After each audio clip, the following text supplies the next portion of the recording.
হচ্ছে হযরত হুসাইন রাদিয়াল্লাহু তাআলা আনহুর শাহাদাতকে কেন্দ্র করে আমরা এমন কিছু কাজ করি যেটা রাসূল থেকে সমর্থিত নয়। রাসূল যে কাজকে সমর্থন করেন না, এমনকি হযরত হুসাইন রাদিয়াল্লাহু তাআলা আনহু যেই দিন শাহাদাত বরণ করেন ওই দিন সকালবেলা উনি ঘুম থেকে আটকা মেরে উঠে গেছেন। ওনার বোন জিজ্ঞাসা করছে, ভাই কি হয়েছে? উনি বলেন যে অতি শীঘ্রই আমি নানা জানের সাথে সাক্ষাৎ করব।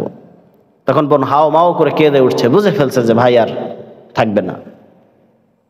তো হুসাইন রাদিয়াল্লাহু তাআলা আনহু ধমক দিয়ে বলছেন, ঠান্ডা হও, আমার মৃত্যুর পরে আমার মৃত্যুকে কেন্দ্র করে এ ধরনের ব্লাফ যেন আর না হয়, নিষেধ করেছেন। অথচ আমরা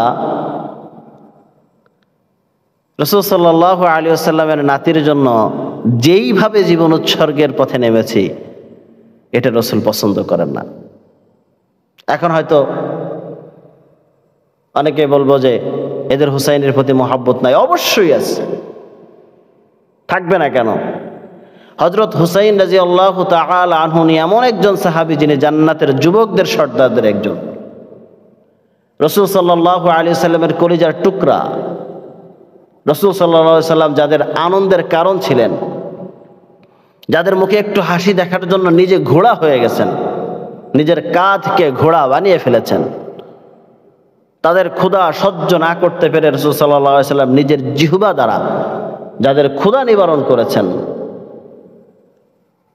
যিনি জান্নাতের সর্দারিনী হযরতে ফাতেমা রাদিয়াল্লাহু তাআলা আনহা এর কলিজার টুকরা, তার প্রতি মহব্বত নাই, ভালোবাসা নাই? অবশ্যই আছে।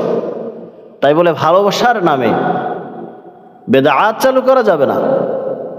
হাই হুসাইন হাই হুসাইন বলে যেভাবে আমরা নিজেদেরকে রক্তাক্ত করি, ক্ষতবিক্ষত করি, এটি সম্পূর্ণ শরীয়তে নিষিদ্ধ।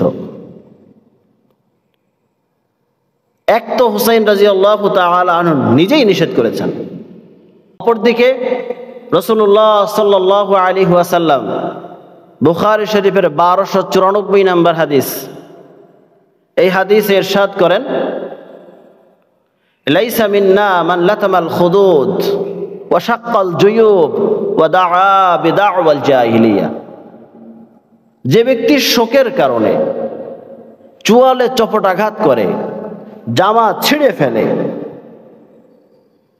এবং জাহিলি যুগের মতো বিলাপ করতে থাকে, সে আমার উম্মত নয়। অপর এক হাদিসের মধ্যে 1296 নম্বর হাদিস বুখারী শরীফের, রাসূলুল্লাহ সাল্লাল্লাহু আলাইহি ওয়াসাল্লাম ইরশাদ করেন, আনা বারিউম মিম্মান হালাকা ওয়া সালাকা ওয়া খারাকা।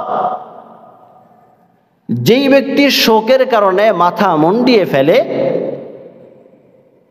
বুকে চপটাঘাত করে, জামা ছিঁড়ে ফেলে, আমি তার থেকে দায়মুক্ত।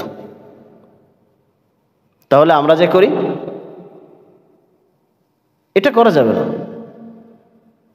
রাসূলের চাইতেও বেশি ভালোবাসা তো আমাদের হয় নাই। এই দিনটা রাসূল রোজার দ্বারা সম্মানিত করেছেন। এই দিনে রাসূল সাল্লাল্লাহু আলাইহি ওয়াসাল্লাম রোজা রেখেছেন, আর আমরা এই দিনকে কলঙ্কিত করি। রাসূল যেই কাজে নিষেধ করেছেন ওই কাজটা করে আরো বিদআত চালু করি। রাসূল যে কাজ সমর্থন করেন না এমন কাজকে রাসূলের নাতির জন্য উৎসর্গ মনে করি। এটা ভুল। কষ্ট তো লাগবে, উনি দুনিয়া থেকে চলে গেছেন, কষ্ট লাগবে না? কষ্ট তো অবশ্যই লাগবে। ইন্নাল আইনা তাদমা, চোখ অশ্রু বিসর্জন দিবে। আল কলবা ইয়াহজান, হৃদয় কাঁদবে। ওয়ামা নাকুলু ইল্লা মা ইয়ারদা রাব্বুনা, তবে আমার রব অসন্তুষ্ট হয় এমন কোনো কাজ করা যাবে না। কাঁদবে, অন্তর কাঁদবে, কষ্ট হবে, কিন্তু রব অসন্তুষ্ট হয় এমন কোনো কাজ আমরা কেউ করব না। এজন্য বলা হয়, মাহমা কানা মিনাল আইনি ওয়াল কলব ফামিনাল্লাহি ওয়া মিনার রাহমা। যেটা চোখ থেকে আসে আর অন্তর থেকে আসে এটা আল্লাহর পক্ষ থেকেই আসে এবং এটা রহমতের একটা অংশ। ওয়ামা কানা মিনাল ইয়াদ ওয়াল লিসান, আর যেটা হাত আর জবান দ্বারা হয়, ফামিনাশ শাইতান, এটা শয়তানের পক্ষ থেকে।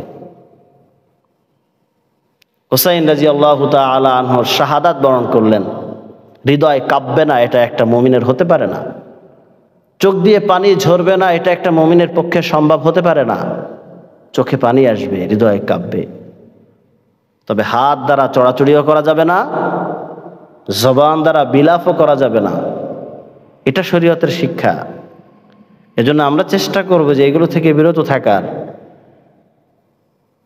রাসূল সাল্লাল্লাহু আলাইহি ওয়াসাল্লামের ইন্তেকালের প্রায় 50 বছর পরে যে হুসাইন রাদিয়াল্লাহু তাআলা আনহুর ইন্তেকাল হয়, 50 বছর আগে রাসূল রোজা রেখেছেন, এই দিনে রোজা রাখার জন্য উৎসাহ প্রদান করেছেন।